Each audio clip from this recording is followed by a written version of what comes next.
Assalamualaikum po sa inyong lahat. O sa wikang Tagalog po, ay sumainyo pong lahat ang kapayapaan.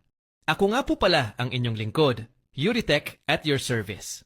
May nagdala po sa atin ng iPhone 15 Pro na complicated po ang naging issue pagkatapos po itong bumagsak. Ang reklamo po ng ating kliyente ay every 3 minutes daw po ay nagre-restart ang unit at nang i-double check ko po ay hindi rin po pala gumagana ang both camera ng iPhone. Galing na daw po ito sa isang technician at ang ginawa daw sa kanyang iPhone ay pinalitan ng LCD, Proximity Flex, back cover with wireless flex, at ng charging flex. But still restarting pa rin po every 3 minutes ang iPhone, kaya nag-decide na rin po ang technician na sumuko at ipagawa na lang daw po ang phone sa ibang technician. Then upon basic visually checking the iPhone, ay napansin ko pong nag-loose connection ng mga BGA balls ng middle layer ng motherboard. Kaya I decided na biyakin po ang stack PCB ng iPhone 15 Pro ni client. I believe na malakas po ang pagkabagsak ng iPhone na ito, kaya umabot po sa point na nag-crack ang mga BGA ball na nagsisilbing bridge sa lower and upper boards. At habang piniprepare ko po ang motherboard para biyakin, ay sa loob-loob ko po ay mahaba-haba po itong micro-soldering works.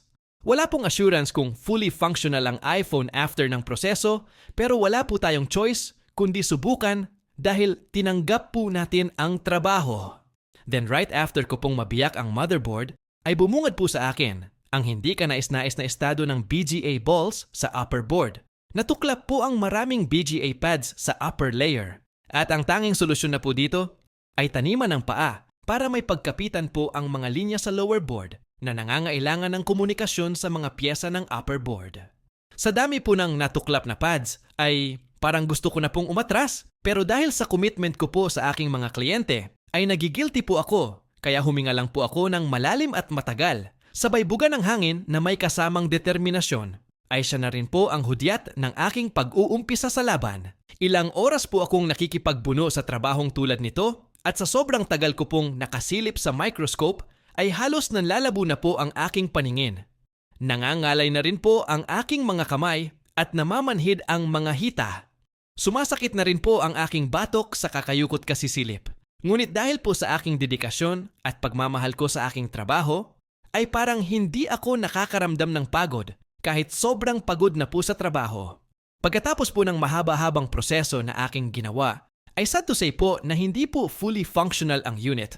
Although hindi na po nagre-restart every 3 minutes ang iPhone at gumagana na rin po ang camera, ay may mga issue pa po ang unit na mahirap intindihin.